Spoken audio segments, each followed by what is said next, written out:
গেটটাকে clear রাখবো, কারণ আমাদের বাম পাশে মহিলাদের প্যান্ডেল আছে। মহিলারাও অনেকেই পিছন দিক থেকে অধিকাংশ মহিলারা আসতেছে, কিন্তু অনেকেই না জানার কারণে সামনে দিয়ে আসে। যদি সামনে দিয়ে আসে তাদেরকে সুশৃঙ্খলভাবে ঢোকার ব্যবস্থা করে দিবেন। কেউ গেটটাকে ব্লক করে রাখবেন না, আমি আপনাদের কাছে অনুরোধ করছি। আর যে সমস্ত ভাইরা এখনো দাঁড়িয়ে আছেন, আমি অনুরোধ করবো আপনারা আন্তরিকভাবে প্যান্ডেলের নিচে এসে বসে পড়বেন। আল্লাহ পাক সবাইকে মাহফিলের সৌন্দর্য রক্ষা করার তৌফিক দান করেন, সকলে বলুন আমিন। এই মুহূর্তে আমাদের প্রধান বক্তার সাথে আমার অলরেডি কথা হয়ে গেছে। উনি আমাদের এখানে নির্ধারিত সময়, আমি ওনাকে 10:30 থেকে নিয়ে 10টার ভিতরে আমাদের প্যান্ডেলে উপস্থিত থাকার জন্য আমি ওনাকে দাওয়াত করেছিলাম। উনি বলছে নির্ধারিত টাইমে আমাদের এখানে উপস্থিত হবে। হযরত মাওলানা মুফতি সাইদ আহমদ কলরব তিনি নির্ধারিত সময় আমাদের এখানে উপস্থিত হবে। আমি স্টেজে বসে থাকা অবস্থায় ওনাকে আমরা রিসিভ করবো ইনশাআল্লাহ।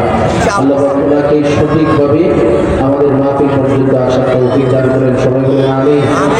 আর আমাদের আশেপাশের যে সমস্ত উলামা ইকরামরা আছেন, বিভিন্ন মসজিদের ইমাম রয়েছেন, বিভিন্ন মাদ্রাসার মুহতামিম সাহেবগণ রয়েছেন, আমার আশা, আমার আকাঙ্ক্ষা যে আপনারা সকলেই প্যান্ডেলের স্টেজের মধ্যে এসে বসবেন।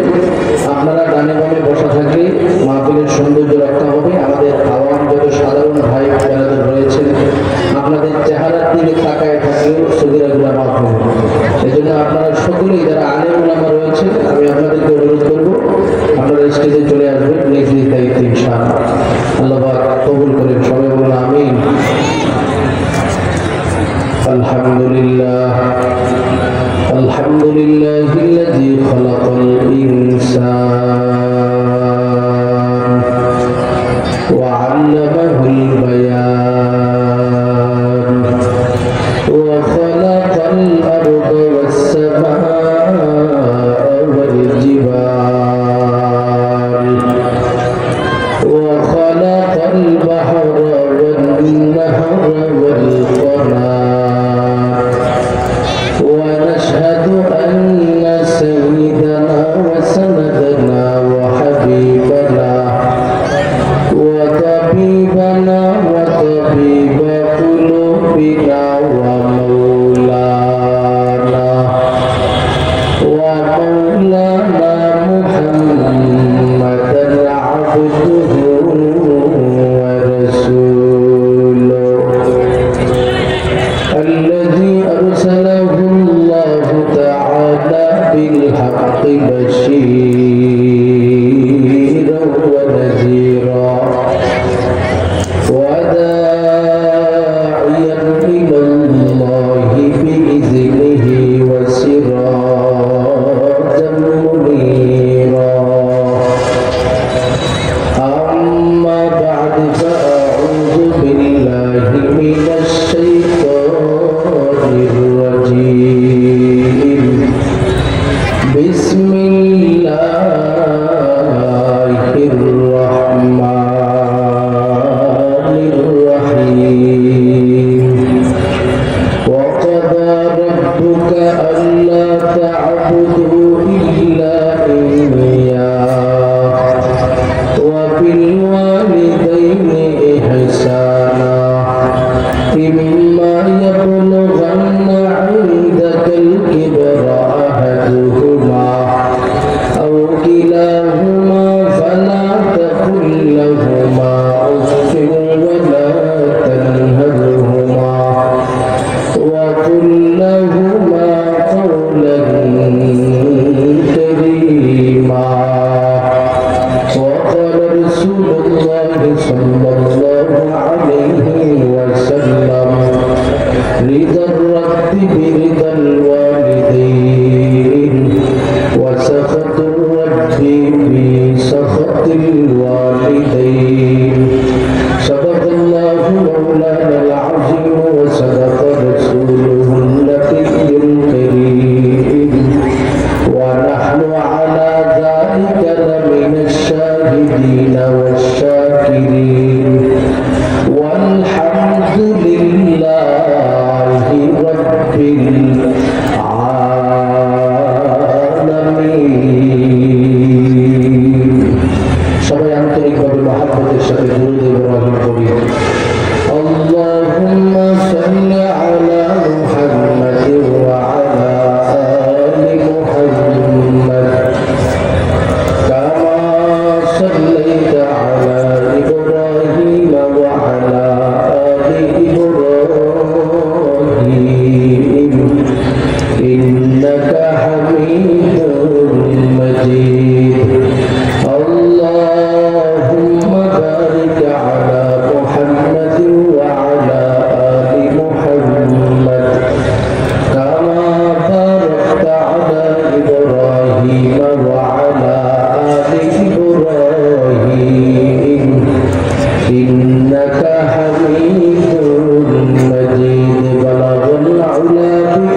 ইল্লাল্লাহ লা ইলাহা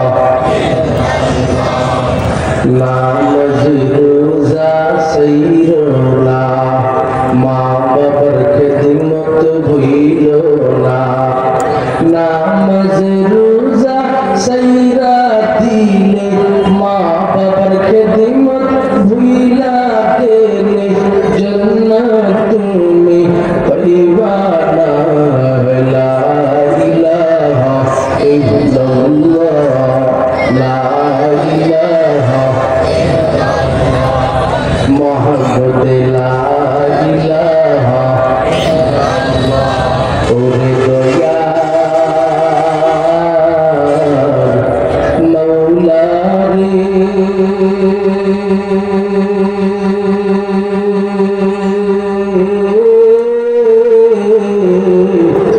ওরে দয়া মাশূক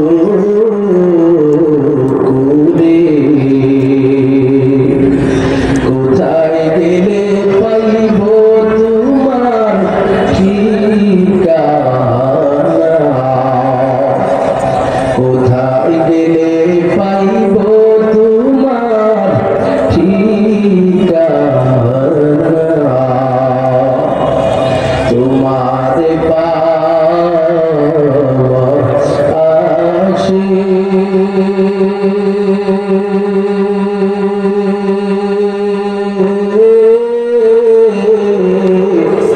ঘুরি আমি দেশে বিদেশে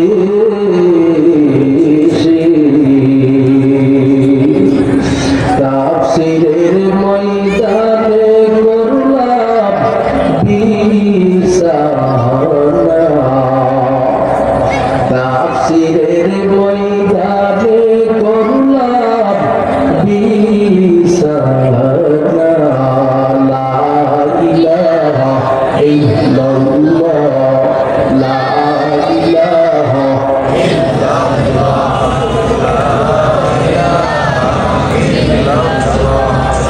লা ইলাহা ইল্লাল্লাহ লা ইলাহা লা ইলাহা ইল্লাল্লাহ মুহাম্মাদুর রাসূলুল্লাহ সাল্লাল্লাহু আলাইহি ওয়াসাল্লাম সুবহানাকা লা ইলমা লানা ইল্লা মা 'allamtana ইন্নাকা আনতাল আলীমুল হাকীম রব্বি ইশরাহ লি সাদরি ওয়া ইয়াসসির লি আমরি ওয়াহলুল 'উকদাতাম মিন লিসানি ইয়াফকাহু قولي والليل نهي زلف محمد كترنم والليل نهي زلف محمد كترنم والشمس من خسار أحمد كترنم والشمس من خسار أحمد كترنم والفجر में है सुबह रिसालत की बशारत والعصر में है दौर नबूवत की बशारत والعصر में है दौर नबूवत की बशारत मैं दौर हूँ मजबूर हूँ ऐ सय्यद आलम दीदार दिखाते नहीं आवाज सुना दो दीदार दिखाते नहीं आवाज सुना दो है में महबूब ये मतलब का इशारा फिर क्यों न हूँ महबूब खुदा नाम मोहम्मद फिर क्यों न हूँ महबूब खुदा नाम मोहम्मद अल्हम्दुलिल्लाह सोहागपुर बाजार केंद्र जामा मस्जिद मदरसा तकवा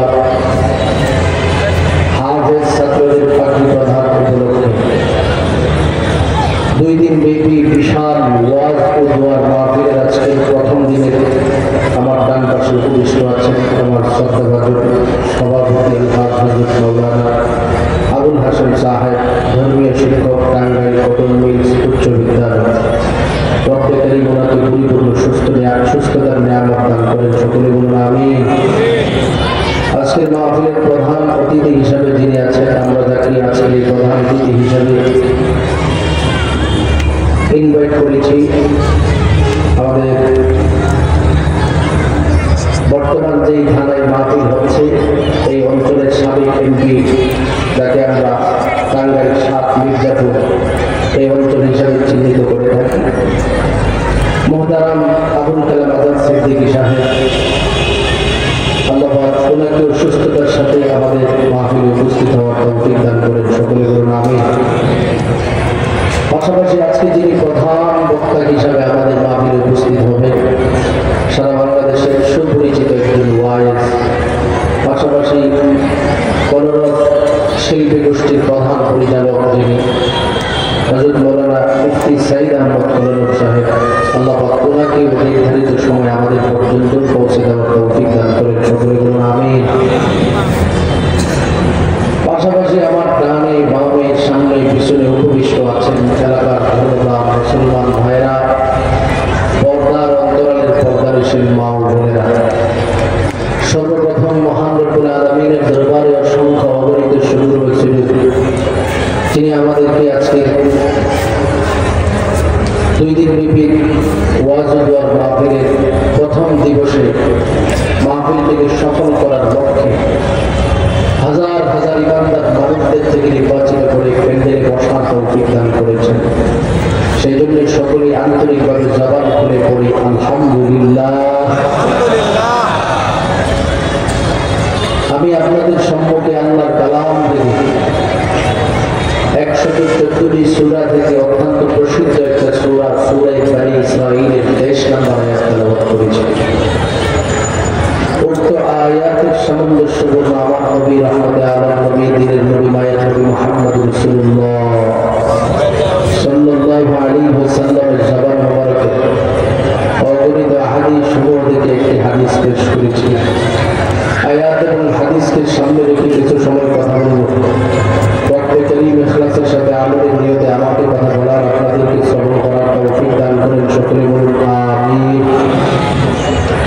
আপনারা ধারাবাহিকভাবে সবসময় জুমার বয়ানে আমার কাছ থেকে বিভিন্ন নসিহত শুনে থাকেন। আজকে আপনারা শোনার জন্য আগ্রহ প্রকাশ করেছেন বলেই বসেছেন। এজন্য এমন কিছু দিক নির্দেশনামূলক বয়ান আজকে হবে যেন আমাদের গোটা ব্যক্তিগত জীবন, ফ্যামিলিগত জীবন আমার রবের কাছে সুন্দর বানাতে পারি, পাশাপাশি আমার ফ্যামিলির প্রতিটা সন্তান আমার প্রতি ওয়াদা সম্পন্ন হয়, এমন কয়েকটা পয়েন্টের উপর আপনাদের সামনে কথা বলবো। আল্লাহ তৌফিক দান করেন, সকলে বলুন আমিন। তেলাওয়াতকৃত আয়াতের মধ্যে আমার রবের পক্ষ থেকে আমাদের সম্মুখে 2টা কর্মসূচির ব্যাপারে ফয়সালা প্রদান করতেছে। সূচনায় আমরা সকলে আমার সাথে একটু জবাব করে বলবেন, আসমানের সৃষ্টিকর্তা কে? আল্লাহ। জমিন কে সৃষ্টি করেছেন? আল্লাহ। আসমানের নিচে জমিনের উপরে যারা বসবাস করে তাদের সৃষ্টিকর্তা কে? আল্লাহ। আমাদেরকে খাওয়াই কে? আল্লাহ। তার মানে আমাদের রব হলেন আল্লাহ। রবের পক্ষ থেকে আমার তেলাওয়াতকৃত আয়াতের মধ্যে ফয়সালা প্রদান করা হচ্ছে। ও মুমিন বান্দা শোনো, দুনিয়াতে যদি 2টা হকের ভিত্তিতে তোমার জীবনটাকে তুমি সাজাতে পারো, আমি রব তোমার জন্য তোমার ব্যক্তিগত জীবন দুনিয়াতে যতদিন থাকবে এই জীবনটাকে আমি সুন্দর বানায় দিব। আখিরাতের জীবনে আমি রব তোমাকে মরবা তো আল্লাহ জান্নাতের ভিতরে যাওয়ার ব্যবস্থা করে দেব। তাহলে এই কর্মসূচিটি শ্রবণ করার প্রয়োজন আছে না নাই? আছে। 1 নম্বরের কর্মসূচি আমার রব আমাদের সামনে উপস্থাপন করে যে আমি রব তোমাদের সামনে ঘোষণা দিচ্ছি, ফয়সালা প্রদান করছি, তোমাদের জীবনটাকে আমি মালিকের হক সঠিকভাবে আদায় করার ভিত্তিতে পরিচালনা করব। অর্থাৎ আমি মালিকের কিছু হক তোমার কাছে পাবো না, এই হকটা তুমি সঠিকভাবে আদায় করো। قال سبحانه وتعالى وقضى ربك ألا تعبدوا إلا إياه। আমার রবের পক্ষ থেকে দুনিয়ার জমিনের প্রতিটা মানব জাতির সামনে ঘোষণা প্রদান করে দেয়, পরে আমার মহাব্বতের বান্দা দুনিয়াতে যতদিন পর্যন্ত থাকবা আমি রবের পক্ষ থেকে তোমার জন্য ফয়সালা নির্ধারণ করে দিলাম। ওয়াকাদা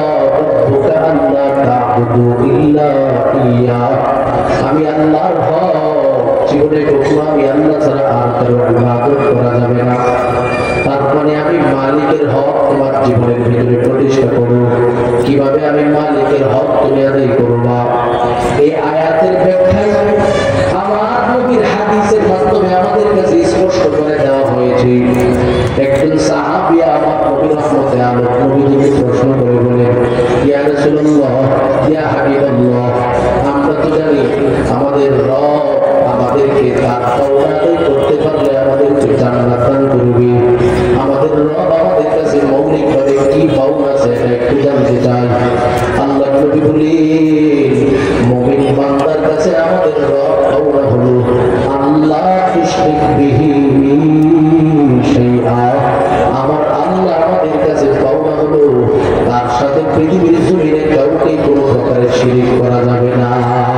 সুবহানাল্লাহ বলে আমার নবী শিখায় দেয় আমাদের কাছে আমাদের রব পাওনা হলো শিরিক মুক্ত ইবাদত। বলেন আমাদের রব আমাদের কাছে কি পাওনা? শিরিক মুক্ত ইবাদত। শিরিক যুক্ত না শিরিক মুক্ত? শিরিক যুক্ত না মুক্ত? আমাদের রব বলি মুমিন তোমাদের কাছে আমি রবের পক্ষ থেকে প্রতিটা মুহূর্তে শিরিক মুক্ত ইবাদত পাওনা।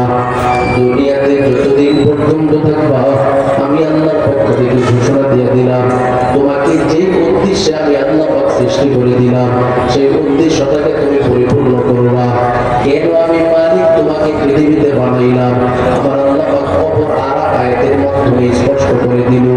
আল্লাহ বলেন, ওয়ামা খালাকুতুল জিন্না ওয়াল ইনসা ইল্লা লিয়াবুদুন। আমার রবের পক্ষ থেকে ঘোষণা প্রদান করে দিই, ও বান্দা আমি রবের পক্ষ থেকে তোমাকে পৃথিবীর জমিনের মধ্যে সৃষ্টি করে দিলাম শুধুমাত্র কেবলমাত্র আমি আল্লাহর ইবাদত করার জন্য। সুবহানাল্লাহ। এবার বলেন তো যে আমাদের রব আমাদেরকে পৃথিবীতে পাঠাইছে কেন? ইবাদত করার জন্য। কিসের জন্য পাঠাইছে? ইবাদতের জন্য পাঠাইছে। এখন মৌলিক বিষয় যায়, যদি আমাদের রব মুত্তাকান আয়াত, এই আয়াত মূল বক্তব্য আল্লাহ পাক স্পষ্ট করে দিয়েছে যে তোমাদেরকে শুধু পাঠাইছে ইবাদতের জন্য, তার মানে আর কোনো কিছু করার সুযোগ আমি রব তোমাকে দেই। এখন বোঝার বিষয় হলো আমাদের রবের পক্ষ থেকে আমাদেরকে শুধু ইবাদতের জন্য পাঠাইছেন, তাহলে আমি ইবাদতের পাশাপাশি বিভিন্ন সময় চাকরি করে থাকি, ব্যবসা করে থাকি, বিভিন্ন সময় আমি রাস্তাঘাটের মধ্যে চলাফেরা করি, আমি ঘুমায় থাকি, খানা খেয়ে থাকি, প্রবাসের মধ্যে বসবাস করে টাকা পয়সা ইনকাম করে থাকি, আমি চাকরির মধ্যে সর্বহালাতে মগ্ন থাকি। তারপরে আবার বোঝার বিষয়গুলো আমাদের রবের হক কেমনে আদায় হবে। চাকরি করতেছি, ব্যবসা করতেছি, এটা তো ইবাদতের অন্তর্ভুক্ত হতে পারে না। আমার নবীর সামনে সাহাবায়ে কেরামরা জিজ্ঞাসা করেছে, ইয়া রাসূলুল্লাহ, ইয়া হাবিবাল্লাহ, একটু জবাব চাই, আমাদের রবের পক্ষ থেকে আমাদেরকে পৃথিবীর জমিনের মধ্যে পাঠাইছে শুধু ইবাদতের জন্য, অথচ আমরা ইবাদত শুরু করি না, চাকরিও করতেছি, শুধু ইবাদত করি না, ব্যবসাও করতেছি, শুধু ইবাদত করি না, পাশাপাশি আমরা খানা খাই, ঘুমাই, প্রতিটা কাজ এইভাবে নিজেদের জন্য করতেছি। আমার নবী বলেন, তাহলে তোমরা স্পষ্ট করে শুনে নাও, মুমিন বান্দার জীবনটা যদি আল্লাহর জন্য নির্ধারণ করে ফেলতে পারে, এই জীবনের ভিতরে বান্দা যা কিছু করবে সব কিছু আল্লাহর ইবাদতের অন্তর্ভুক্ত হয়ে যাবে। সুবহানাল্লাহ। এবার বলেন তো দেখি আমাদের জীবনের ভিতরে চাকরি আছে না নাই? আমাদের জীবনের ভিতরে ব্যবসা আছে না নাই? আমাদের জীবনের ভিতরে কত কাজ, তারপরেও আমার রব বলেন, মুমিন এই জীবনটাকে যদি তুমি প্রাথমিকভাবে আমি রবের জন্য নির্ধারণ করে ফেলতে পারো, ইন্না সালাতি ওয়া নুসুকি ওয়া মাহইয়ায়া ওয়া মামাতি লিল্লাহি রাব্বিল আলামিন।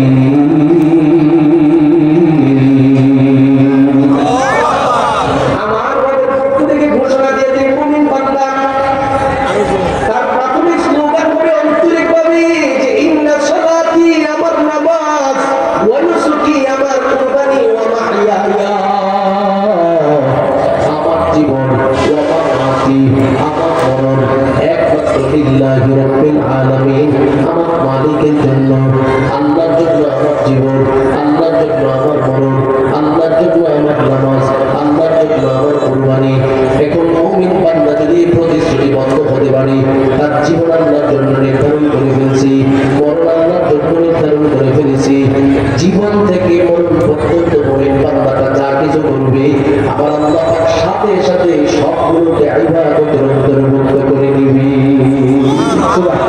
তাহলে আমরা যে খানা খাই, ইমানদার বান্দার খানা খাওয়া ইবাদত, সুবহানাল্লাহ বলে। ইমানদার বান্দার চাকরি দেওয়া ইবাদত, ইমানদার বান্দার ব্যবসা ইবাদত, ইমানদার বান্দার ঘুম দেওয়া ইবাদত, সুবহানাল্লাহ বলে। আমার নবী ঘোষণা প্রদান করে যে মুমিন বান্দা যখন এশারের নামাজ পড়ে আর বিছানার মধ্যে ঘুমায় যায়, যখন আবার সে ফজরের নামাজ পড়ে, এশারের পর থেকে ফজর নামাজ পর্যন্ত যে ঘুমের মধ্যে ছিল সেটাও আল্লাহর ইবাদতের অন্তর্ভুক্ত হয়ে যায়। সুবহানাল্লাহ। তার মানে বুঝা গেল আমাদের রব আমাদেরকে শুধু ইবাদতের জন্য সৃষ্টি করেছে। এই শুধু ইবাদতের সার্বভৌম ওয়া মাহইয়ায়া ওয়া মামাতি, আমার জীবন আমার মরণ রবের জন্য নির্ধারণ করে দিলাম। এই আয়াতের মধ্যে আল্লাহ পাক বুঝিয়ে দিয়েছে। তার মানে জীবনে যা কিছু করব সব যদি রবের জন্য নির্ধারণ করতে পারি, আমার রব বলে তোমার প্রতিটা কাজে আমার ইবাদতের অন্তর্ভুক্ত হয়ে যাবে, আর সৃষ্টির মৌলিক লক্ষ্য এর মাধ্যমে আদায় হয়ে যাবে। সুবহানাল্লাহ। এটাই আমার রব বলতেছে, মুমিন বান্দা তোমার কাছে আমি রবের পক্ষ থেকে পাওনা হলো ইবাদত। ওয়াকাদা রাব্বুকা আল্লা তা'বুদু ইল্লা ইয়্যাহু। ও মুমিন বান্দা, দুনিয়াতে যতদিন পর্যন্ত থাকবা আমি মালিক ছাড়া আর কোনো ইবাদত করা যাবে না। আইলা তুশরিক বিল্লাহ, আমি মালিকের সাথে পৃথিবীর জমিনের মধ্যে কাউকে শরীক করা যাবে না। মুমিন বান্দা সেজদা দিবে আল্লাহর জন্য, মুমিন বান্দা মাথা খুশি করবে আর করবে আল্লাহর জন্য, মুমিন বান্দা রুকু করবে সেটা আল্লাহর জন্য, মুমিন বান্দা আমানতদার হবে, মুমিন বান্দা সত্য মিথ্যা যা কিছু বলি প্রত্যেকটা বিষয় আমার রবের জন্য সে নির্ধারণ করে ফেলবে। ওরে আল্লাহর বান্দা, মুমিন বান্দার প্রতিটা কাজ হয়ে যাবে আল্লাহর জন্য। এর মধ্য থেকে আমাদের সমাজের মধ্যে একটা বিষয় আছে আমার, একটা বিষয় আছে মান্যতের বিষয়টা আমার রব নির্ধারণ করে দেয়। মুমিন বান্দার মান্যত হবে আমি আল্লাহর জন্য। মুমিন যখন সন্তান জন্ম হয় না, সন্তানের ব্যাপারে মান্যত করি আমি এই মুহূর্তে এক মান্যত করলাম আমার রবের জন্য একটা ছাগল দিব, একটা গরু দিব, যদি আমার একটা ছেলে হয়। ব্যক্তিটা মুমিন বান্দাটা এই মুহূর্তে মান্যত করলো, আমি মান্যত করে নিলাম আমাকে যদি আল্লাহ পাক একটা মেয়ে সন্তান দেয় তাহলে আমি একটা ছাগল দিব। এই মুহূর্তের মধ্যে আল্লাহ নামে তিনি মান্যত করলো, সন্তানের জন্য গ্রহণ করলো। সেই মান্যতের খাবারটা খাওয়ার যোগ্য শুধুমাত্র ফকির গরিব মিসকিন। কথা কোন ঠিক কিনা? অথচ আমাদের সমাজের মধ্যে মান্যত গায়বতার জন্য, আল্লাহর জন্য হয় না। মুমিন বান্দা মান্যত করে গায়বতার জন্য, মুমিন বান্দা মান্যত করে মাজারের নামে, আছে না না? মুমিন বান্দা মান্যত করে ভণ্ড পীরের নামে, আছে না না? মুমিন বান্দা মান্যত করি একজন হুজুরকে বিশ্বাস করছে, হুজুরের কথা মোতাবেক জীবন পরিচালনা করে, আবার হুজুরের এত ভক্ত হয়ে গেল, হুজুরের নামে মান্যত করে বসছি। ও তুমি যে এই মান্যতটা করলা এটা তোমাকে জাহান্নামের দিকে নিয়ে যাবে, কারণ এই মান্যতটাকে শিরিক বলা হয়, এটাকে শিরিক যুক্ত ইবাদত বলা হয়। তাহলে মুমিন বান্দার মান্যতটা হবে কার জন্য? আমার নবী বলেন মুমিন বান্দার মান্যত হবে আল্লাহর জন্য। এই মান্যতের খাবার খাওয়ার যোগ্য একমাত্র আমার আল্লাহর বান্দা। আমার আল্লাহর বান্দা কারা? তাদের মধ্য থেকে আল্লাহ পাক নির্ধারণ করে দিয়েছে, তোমার প্রতিবেশীদের মধ্য থেকে যারা ফকির রয়েছে, যারা মিসকিন রয়েছে, এই সমস্ত মানুষগুলো এতিম রয়েছে, এতিম ফকির মিসকিনদের জন্য তুমি মান্যত নির্ধারণ করবা। সুবহানাল্লাহ বলে আমার রব এতিম ফকির মিসকিনের জন্য মান্যতের খাবার নির্ধারণ করেছে, আর আপনি মান্যত দিয়ে দেন মাজারে এতিম ফকির মিসকিনকে বাদ দিয়া পীর বাবাকে আপনি দিয়ে আসেন। অথচ এই পীর বাবার সম্পত্তি এত বেশি সে নিজে যাকাত দেওয়ার যোগ্য। কথা কোন ঠিক কিনা? নিজে যাকাত দিয়ে তাকে আপনি মান্যতের খাবার দেন, মান্যতের গরু দিয়ে আসেন, মান্যতের ছাগল দিয়ে আসেন, এটা কখনো শরীয়ত সম্মত হতে পারে না। কথা কোন ঠিক কিনা? এই জন্য মুমিন বান্দার প্রতিটা কাজ হবে শিরিক মুক্ত। অথচ মুমিন বান্দা শিরিকের ভিতরে এমন ভাবে মগ্ন হয়ে গেছে, মুমিন বান্দা জানে না শিরিকের মাধ্যমে তার জীবনের প্রত্যেকটা ইবাদত ধ্বংস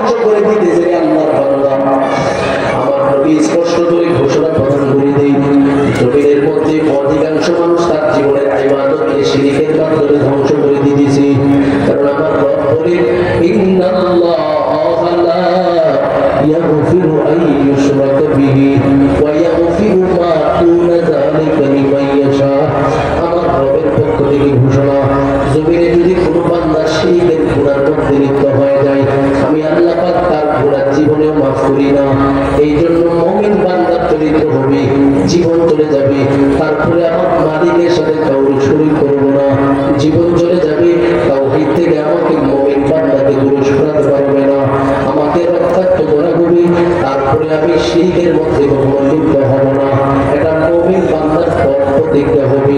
ওই আল্লাহর মহব্বতের বান্দা, তাহলে আবার ভালো করে বুঝে নেন, আমাদের পৃথিবীর ইতিহাসের মধ্যে যত মানুষ দুনিয়াতে আগমন করেছে, যারা সাহাবীদের যুগে ছিল, সাহাবীদের যুগে অন্যান্য নবীদের যুগে ছিল, যারা তাওহীদের উপরে নিজের জীবনটাকে অটল রাখছে, এই সমস্ত ব্যক্তিদের ইতিহাসের দিকে তাকালে দেখা যায় আমার মালিককে রব বলে স্বীকার করেছে, এই মুহূর্তে জীবনটা নাম করে দিছে, তারপরে আমার মালিকের সাথে পৃথিবীর জমিনে কাউকে শরীক করে না। সুবহানাল্লাহ বলে তার একটা উদাহরণ যদি ঘটনা ভিত্তিক আপনাদের সামনে উপস্থাপন করি, সবাই স্পষ্ট হয়ে যাবে। ফেরাউন নামক একটা জালেম বাদশা ছিল। এই বাদশা একজন দাসী ছিল, যার নাম ছিল মাসকা। কোনো কোনো বর্ণনায় আসছে মাসেকা, কোনো কোনো বর্ণনায় আসছে মাসকা। আমরা সকলে এই ধরনের ঘটনা অনেকবার শুনেছি, শুধুমাত্র কানে মুখস্থ করে দেওয়ার জন্য যে এখানে আপনারা শুনছেন আবার ফোন করে দিলে আমি এইভাবে নিজের জীবনটাকে চালান। কারণ যেহেতু যুব আমার পিছনে পড়েন, তার মানে আপনারা সবাই বয়ান জানেন। কথা কোন ঠিক কিনা? মাসকা নামে আল্লাহর মহব্বতের বান্দি একদিন ফেরাউনের মেয়ে তার খেদমতের মধ্যে মগ্ন রয়েছে, হাতের মধ্যে একটা চিরুনি নিয়া মাসকা নামক ফেরাউনের বান্দির মাথার মধ্যে এইভাবে বারবার চিরুনি দিয়ে তার মাথাটাকে আশ্রয় দিয়েছে। হঠাৎ করে তার হাত থেকে চিরুনিটা পড়ে গেল। পড়ে যাওয়ার সাথে সাথে চিরুনিটাকে তিনি হাতে নেওয়ার সময় বলে বিসমিল্লাহির রহমানির রহিম, বিসমিল্লাহির রহমানির রহিম, এইভাবে তিনি বিসমিল্লাহ বলে তার হাতের মধ্যে চিরুনিটা নিয়ে গেল।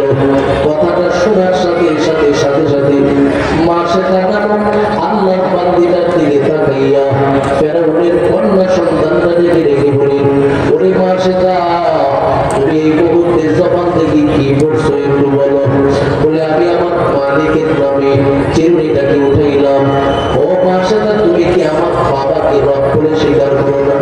কারণ ফেরাউন সেই সময় ঘোষণা দিয়েছিল আমার রব্বুকুমুল আ'লা, আমি হলাম সর্বোচ্চ প্রভু, আমি হলাম সর্বোচ্চ লালন পালনকারী। দুনিয়াতে সবাই তোমরা আমাকে খোদা বলে বিশ্বাস করতে হবে, এভাবে ফেরাউনের পক্ষ থেকে ঘোষণা এসেছিল। ওরে আল্লাহর বান্দা, এবার ফেরাউনের কন্যা সন্তানরা বাবার কাছে চলে গেল। ডেকে ডেকে বলেন, বাবা গো, আপনার মহব্বতের একজন যে দাসী আমার জন্য নির্ধারণ করেছে, সে তো আসলে আপনাকে মহব্বত করে না, আপনাকে ভালোবাসে না। কেমনে বুঝলাম? বলে আপনাকে প্রভু হিসাবে মানে না, আপনাকে খোদার জায়গার মধ্যে সে এখনো রাখতে পারে নাই, সে নাকি আল্লাহ নামক প্রভুকে বিশ্বাস স্থাপন করি। কথাটা শোনার সাথে ফেরাউন নামক সেই জালেম বাদশা মাসেকাকে ডেকে আনলো। এর মাসেকা, এই মুহূর্তে তুমি আমার স্বপ্নকে উপস্থাপন করো, তুমি কি আমাকে খোদা হিসাবে বিশ্বাস করো কিনা?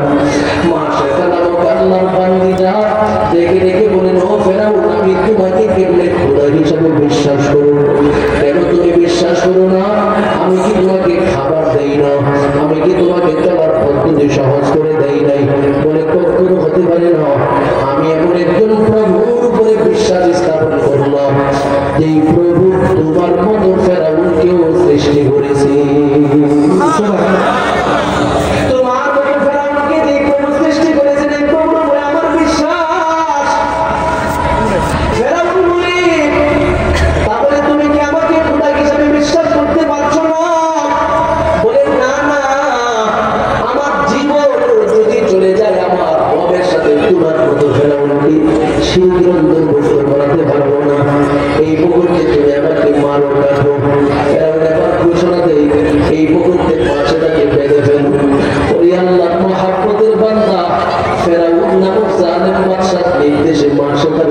হাত বেঁধে ফেলা হলো, মার্শেদার দুইটা পাউকে বেঁধে ফেলা হলো। এবার ফেরাউন ডেকে ডেকে বলেন, মার্শেদা তুমি এখনো সময় আছে, বলো আমাকে খোদা হিসেবে বিশ্বাস করো কিনা। মার্শেদা বলে, ফেরাউন আমি প্রথমবার তোমাকে ঘোষণা দিয়ে দিলাম, জীবন দিয়ে দিব, তারপরে আমার মালিকের সাথে তোমাকে শরীক করবো না। শেষ পর্যন্ত ফেরাউন বলে, এই মুহূর্তে তার জীবনের মায়া না থাকলেও তার যে সন্তান সন্ততি আছে, সন্তানের কোনো মায়া তার মায়ের মধ্যে থাকতে পারে। মার্শেদা নামক আল্লাহর বান্দিটার তিনটা কন্যা সন্তান ছিল। প্রাথমিকভাবে বড় পেয়ে সন্তানটাকে আনা হলো, ডেকে ডেকে বলে, রে মার্শেদা এই মুহূর্তে বলো তুমি আমাকে খোদা হিসাবে বিশ্বাস করো কিনা। মার্শেদা বলে, কখনো হতে পারে না, আমি তোমাকে খোদা হিসাবে কখনো বিশ্বাস করতে পারবো না। যদি বিশ্বাস না করো তাহলে এই মুহূর্তে তোমার বড় মেয়েটাকে হত্যা করে ফেলা হবে। নির্দেশ প্রদান করে দিয়ে এই মুহূর্তে মেয়েটাকে আগুনের মধ্যে ফেলাইয়া দাও।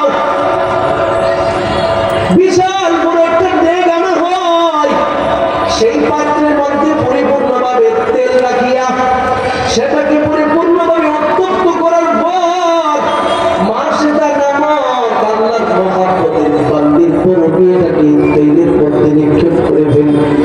ওরে আল্লাহর বান্দা, মেয়েটা এবার দুনিয়া থেকে বিদায় হয়ে গেল। মার্শেদা বলে, আরে ফেরাউন আমার মেয়ে চলে গেছে, কি হলো? আমার জীবনের ভিতরে ঈমান নামক মহান দৌলত আছে, অন্ততপক্ষে আমি আমার মালিকের সাথে কাউকে শরীক করি না, এটার উপরে আমার মৌলিকের কাজটা আছে। ফেরাউন বলে, ঠিক আছে, এবার দ্বিতীয় মেয়েটাকে আনো। দ্বিতীয় মেয়েটাকে আনা হলো, দ্বিতীয় মেয়েটাকে একই অবস্থায় হত্যা করা হলো। শেষ পর্যন্ত ছোট একটা দুগ্ধপোষ্য কন্যা সন্তানটাকে আনা হলো। দুগ্ধপোষ্য যত সন্তান আছে তাদের প্রতি বাবা মার মহাব্বত আলাদা থাকে রে বান্দা। মার্শেদা নামক আল্লাহর বান্দিটা চোখের পানি টপ করেছে রে, কান্না করে কণ্ঠ নিয়ে ডেকে ডেকে বলে, রে ফেরাউন তুমি আমার দুইটা কন্যা সন্তানকে হত্যা করে ফেলছো, আমার দিলের ভিতরে কোনো কষ্ট নাই। ওরে ফেরাউন আমার এই দুগ্ধপোষ্য কন্যা সন্তানটাকে আগুনের তেলের মধ্যে তুমি নিক্ষেপ করিও না। ফেরাউন বলে, বলো তুমি আমাকে খোদা বলে বিশ্বাস করো কিনা রে আল্লাহর বান্দি। মার্শেদা বলে, সম্ভব হতে পারে না। এবার মার্শেদা নামক আল্লাহর বান্দি তাকায় তাকায় দেখতেছে রে আল্লাহর মহব্বতের বান্দা নিজের দুগ্ধপোষ্য কন্যা সন্তানটাকে আগুনের তেলের মধ্যে নিক্ষেপ করে দিল। তিনটা কন্যা মায়ের সামনে দুনিয়াতে বিদায় হয়ে গেল। এবার মার্শেদার পাড়া চলে আসলো, বলতেছে মার্শেদারে তোমাকে আমি আগুনের মধ্যে নিক্ষেপ করব। এবার মার্শেদা বলে, ফেরাউন তাহলে তুমি ভালো করে শুনে নাও, আমাকে তুমি আগুনের মধ্যে নিক্ষেপ করে দিলেও শেষ কথা বলে যাব, আশহাদু আল্লা ইলাহা ইল্লাল্লাহ, আশহাদু আল্লা ইলাহা ইল্লাল্লাহ। আমার একমাত্র প্রভুর উপরে আমি তাওহীদের বাক্য উচ্চারণ করে যাব। যতবার তাওহীদের কথা বলি ততবার ফেরাউনের রাগ বাড়তে থাকে, যতবার তাওহীদের কথা বলি ততবার ফেরাউনের রাগ বাড়তে থাকে।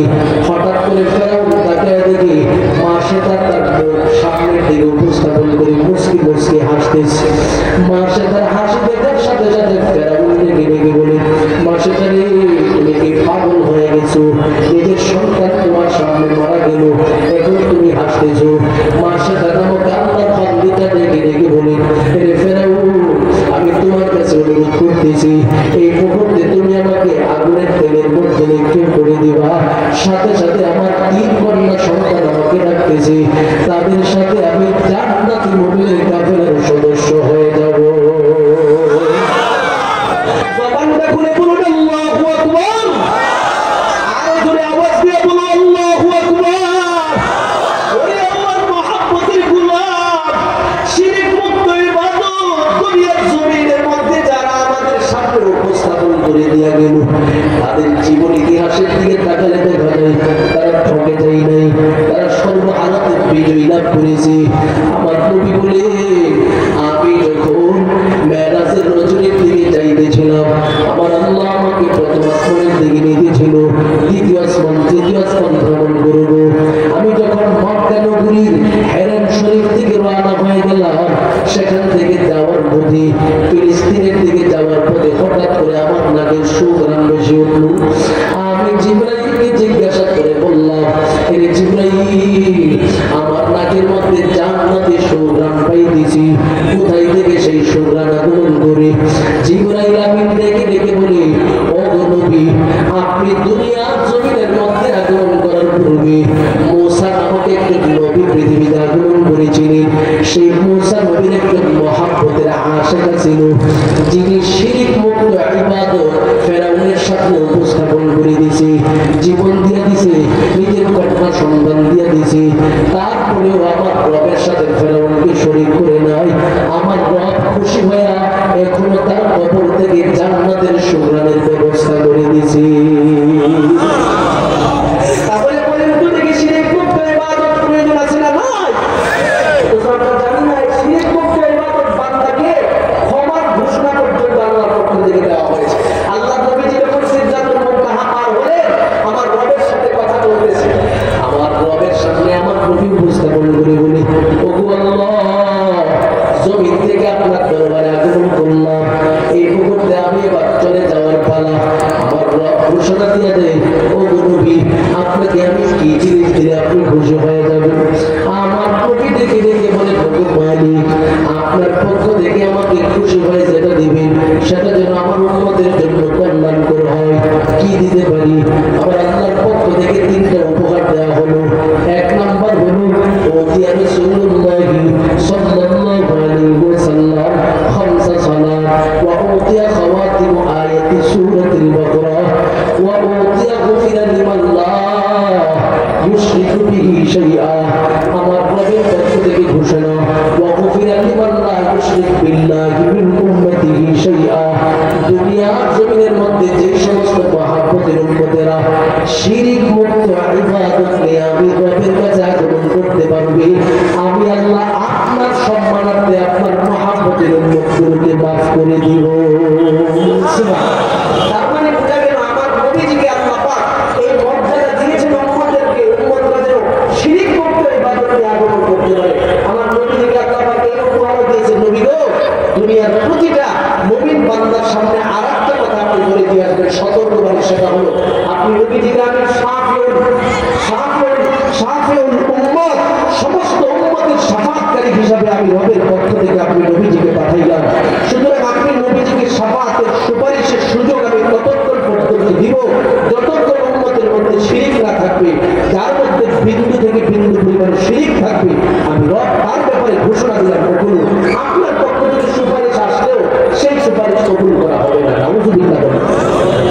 সব সুযোগ দেওয়া হবে, কিন্তু শিরক করে আমার কাছে আসবে। এই কারণে আমি রবের একটা চাদর, এই চাদরের মধ্যে ধরে ধরে টানবে, আমি রবের সাথে বিয়াদবি করবে, আমি রবকে কষ্ট দিবে, আমি রবের উপরে অন্য আরেকজনকে শিরকের অন্তর্ভুক্ত করাবে, আর আমি আমার বান্দাটাকে মাফ করবো, এটা কখনো হতে পারে না। এই জন্য শিরক মুক্ত ইবাদত দুনিয়ার জমিনে উপস্থাপন করতে হবে।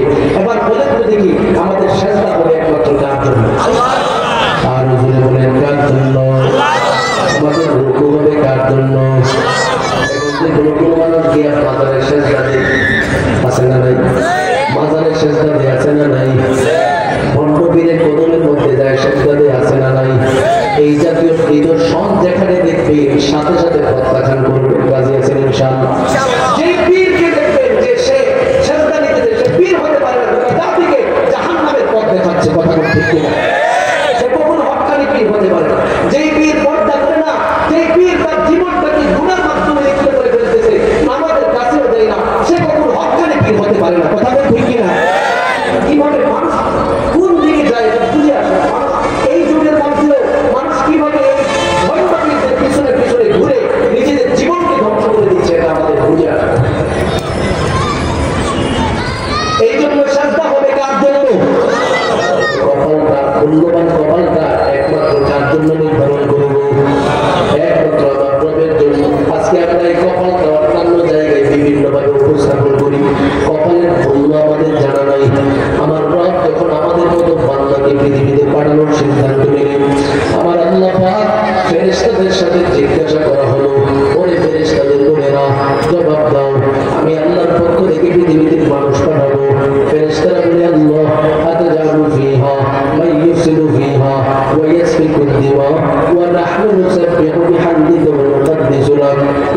পৃথিবীতে মানুষ পাঠানো লাগবে না, মানুষ কেন পাঠাবেন?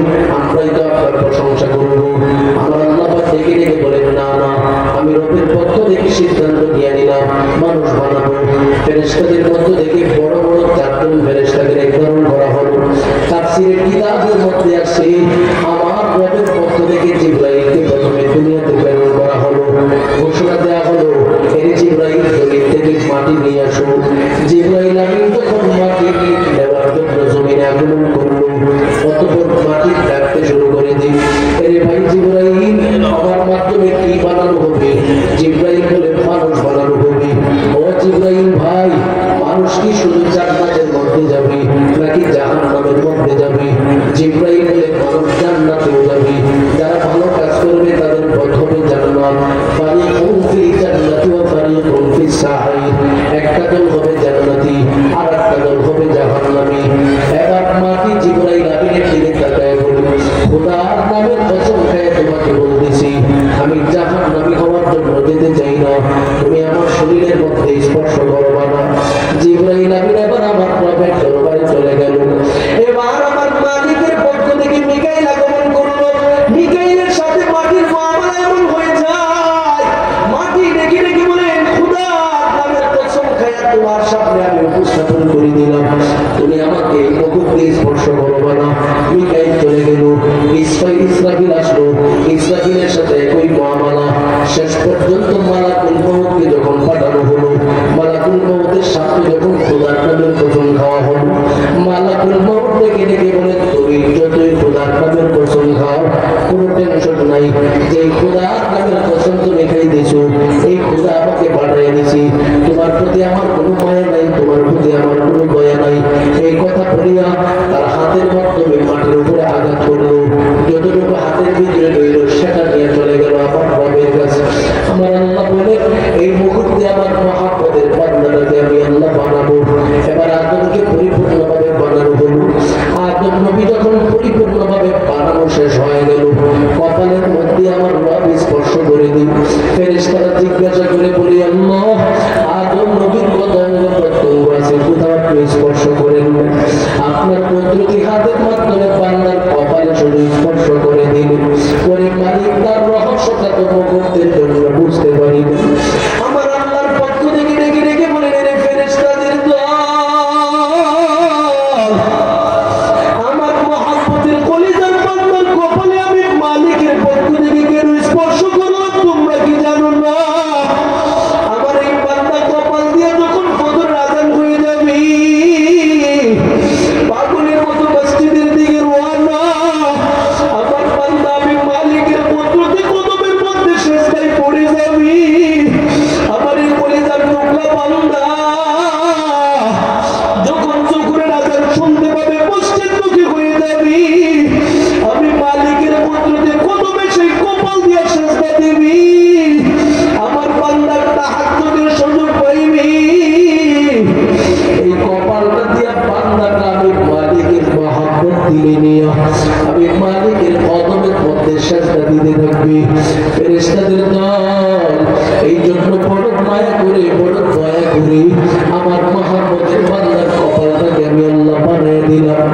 ওরে আল্লাহর মহব্বতের বান্দা, এই জন্য দুনিয়াতে যতদিন পর্যন্ত থাকবো এই কপালটাকে কোনো গায়রুল্লাহর কদমে রাখবো না। এই কপালটাকে কখনো কোনো প্রকারের মাজারের মধ্যে রাখা যাবে না, কোনো প্রকারের শিরকে লিপ্ত করা যাবে না। সেই কপালটাকে একমাত্র এই কপাল লাগানো হবে আল্লাহর উদ্দেশ্যে। যেখানে সিজদা দিব সিজদার জায়গাটা হবে আমার মালিকের জায়গা।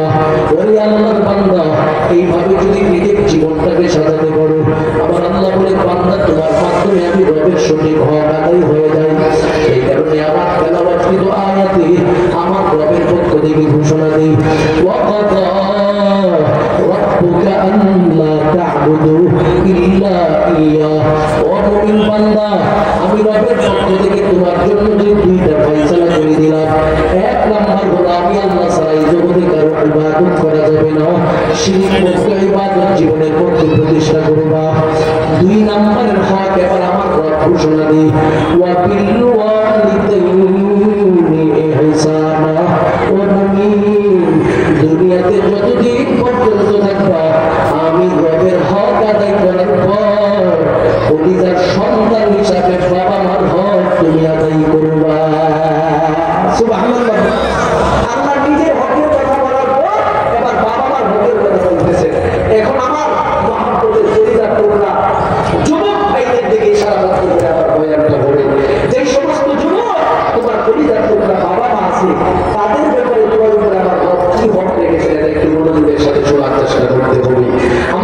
ঘোষণা দিয়েছেন, ও বান্দা, আমি রবের ভক্ত তোমার মাধ্যমে পূর্ণ হয়ে গেল।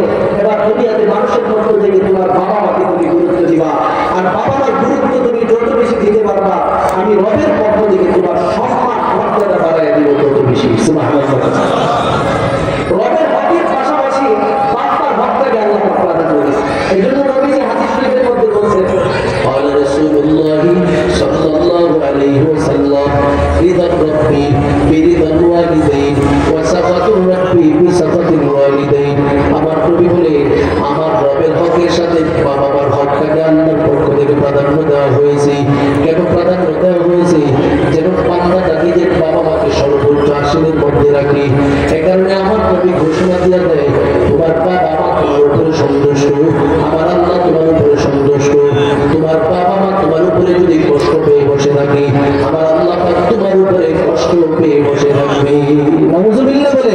এখন অনেকে তাহাজ্জুদ গুজার বান্দা দুনিয়াতে আছে না? তাহাজ্জুদ গুজার মানুষ আছে না নাই? পাঁচ ওয়াক্ত নামাজি সমাজের মধ্যে আছে না নাই? পাশাপাশি রোজাদার, ইবাদত ছাড়ে না এমন মানুষ আছে না নাই?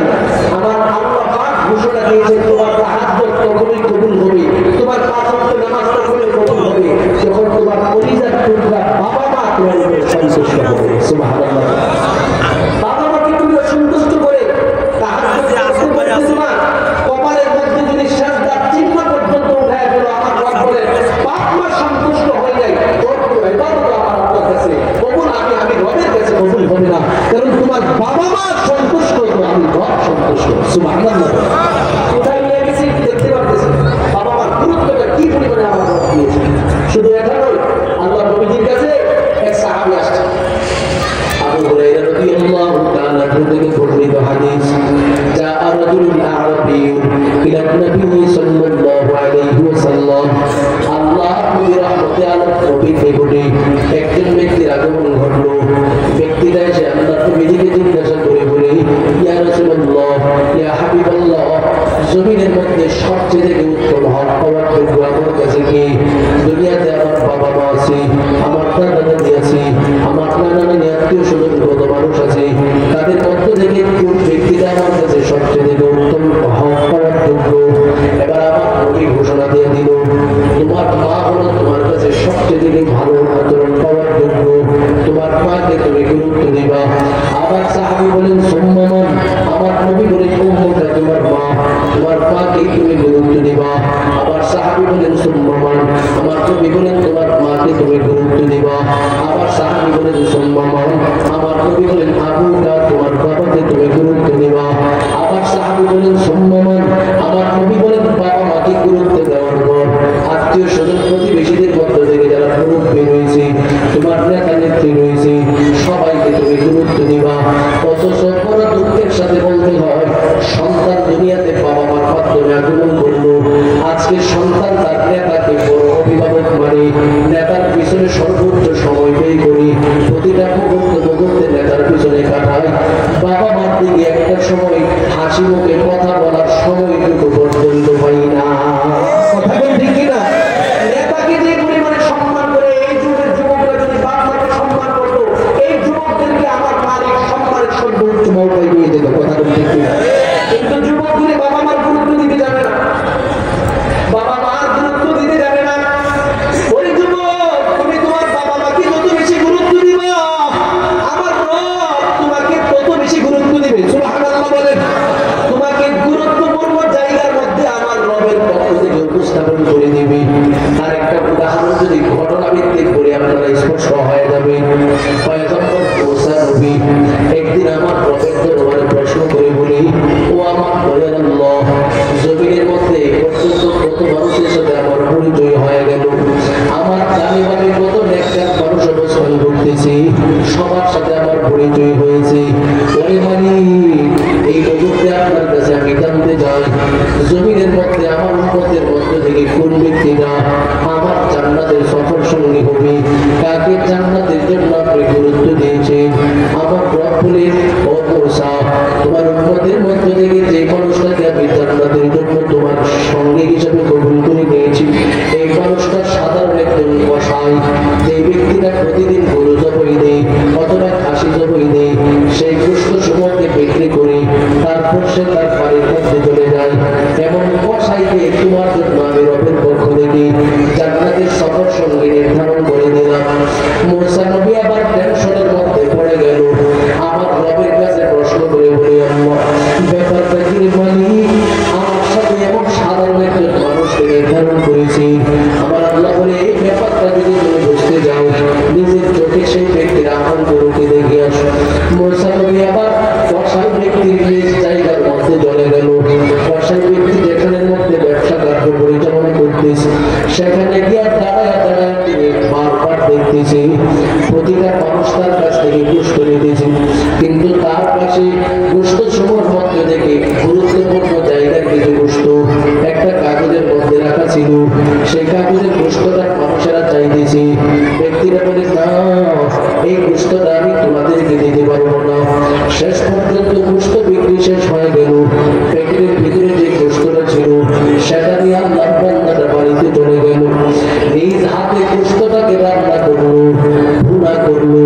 এই ভুনা যুক্ত গোশতটা এমন ভাবে ঘ্রাণ ছুটে গেল, যার কারণে আল্লাহর বান্দার সন্তান গুলো আইসা বাবার কাছে বলল, বাবা গো, এত ঘ্রাণ যুক্ত খাবার আপনি রান্না করেছি, আমাদের দিলের ভিতরে বড় আকাঙ্ক্ষা লাগতেছে সেই গোশতটা খাওয়ার জন্য। বাবা বলে, সন্তান এখনো তোমাদের সময় হয় নাই। এবার বিবি এসে বলে, স্বামী গো, প্রতিদিন তো আমি রান্না করি, আজকে আপনি রান্না করেছি, আপনার রান্না করা মাংসটা বড় মজাদার হয়েছে মনে হচ্ছে। সুঘ্রাণে মুখরিত হয়ে গেল। ও স্বামী, এই মুহূর্তে গোশত সমূহ থেকে অল্প কিছু গোশত দেওয়া যাবে? স্বামী বলে, বিবি রে, এই মুহূর্তে তোমাকে আমি গুরুত্ব দিতে পারি না। এই গোশতটাকে নিয়ে মুসা নবী আবার তাকায় তাকায় দেখতেছি সেই ব্যক্তিটা তার মায়ের ঘরের মধ্যে চলে গেল। মায়ের ঘরে যায়, মায়ের সামনে গোশতটাকে উপস্থাপন করে দিয়া মাকে ডেকে ডেকে বলে, মা গো, কলিজার সন্তানটা আমার কাছে গোশত চাইল রে মা, কিন্তু আমি তো আমার সন্তানদের তোমার উপরে গুরুত্ব দিতে পারি না। এরে মা, আমার বিবি চাইলো, কিন্তু আমার বিবিকে তোমার উপরে আমি প্রাধান্য দিতে পারি না। ওরে মা, দেখো, তাকায় দেখো সেই গোশতটা মজা লাগে কিনা রে মা। মা এবার সেই গোশতটা বক্ষণ করিয়া চোখের পানি টপ টপ করে ছেড়ে দিয়া কান্দি। মুসা নবী প্রত্যেকটা দৃশ্য তার চোখ দিয়া দেখতেছে দেখতেছে, মা কান্না করতেছে। সন্তান এবার ডেকে ডেকে বলে, মা গো, আপনি কেন এইভাবে কান্না করেন? মা এবার ডেকে ডেকে বলে, সন্তান রে, এতদিন পর্যন্ত তুমি আমাকে এইভাবে গুরুত্ব দাও। ওরে সন্তান, আমি তো আমার রবের কাছে তোমার জন্য একটা আবেদন করে রাখছি, যেন আমার রব সে আবেদনটা কবুল করে। আমি কান্না করতেছি, এখন পর্যন্ত আমার আবেদনটা রবের দরবারে কবুল হয়ে নাই রে সন্তান। সন্তান বলে, মা রে, আপনি কি আবেদন করছেন একটু বলি।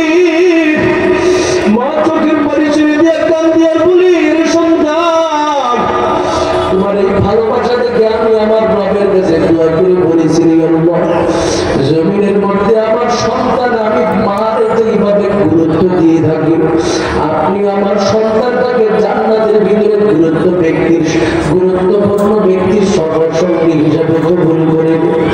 ও সন্তান, এই যুগের মধ্যে সর্বশ্রেষ্ঠ গুরুত্বপূর্ণ ব্যক্তি হলো মুসা নবী।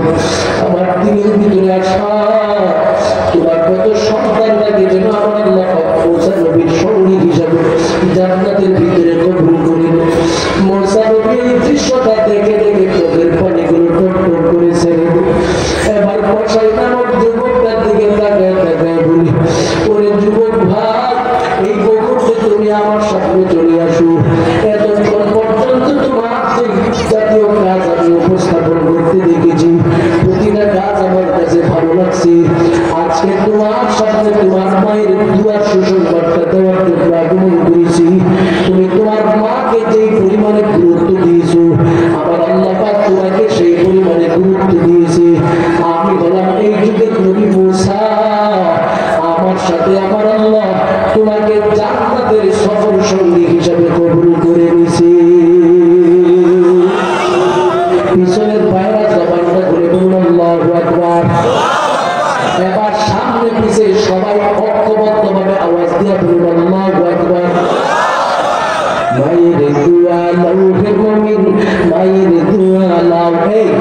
বাবা মা এবং সন্তান এখানে আছে আছে সবাই মুহাম্মদের সাথে আমার সাথে দিল খুলে বলবে মায়ের দোয়া লৌহে মুমিন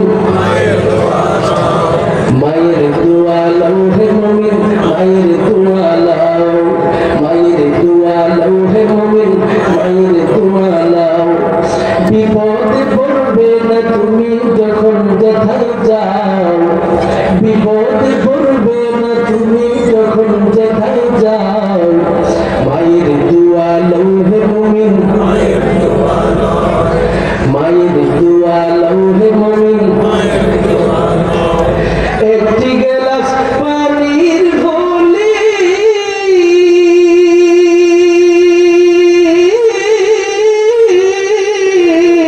বাইজিদের কোলে তুলে হাত তুলে মা বলে বাইজিদকে বলি বানা হাত তুলে মা বলে বাইজিদকে বলি বানা মায়ের দোয়া লৌহে মুমিন মায়ের দোয়া লাও বলে না মায়ের দোয়া বিপদে পড়বে না তুমি যখন যেথায় যাও বিপদে পড়বে না তুমি যখন যেথায় যাও মায়ের দোয়া লৌহে মুমিন মায়ের দোয়া লাও ও আল্লাহর মহব্বতের বান্দা দুনিয়ার জমিনের মধ্যে পরিবার বাবা মাকে আপনি যত বেশি গুরুত্ব দিবে আমার মালিক আপনাকে তত বেশি গুরুত্ব দিবে আজকে অনেক যুবক ছেলেরা এসে বলে হুজুর আমি তো প্রমোশন পাই না আমি তো চাকরিতে সফল হতে পারি না আমি তো ব্যবসায় সফল হতে পারি না আমি বলবো কলিজার টুকরা বাবা মার কাছ থেকে তুমি আন্তরিক দোয়া নাও কারণ আমার নবী রাহমাতুল আলামিন নবী স্পষ্ট ঘোষণা প্রদান করে দেয় قال رسول الله صلى الله عليه وسلم ثلاث دعوات مستجابات لا شك فيهن دعوة الوالدين على ولده ودعوة المظلوم ودعوة المسافر আমার নবী বলেন তিন প্রকারের ব্যক্তি যদি আমার প্রভুর দরবারে দোয়া করে সন্দেহহীনভাবে আল্লাহর কাছে দোয়াটা কবুল হয়ে যায় সুবহানাল্লাহ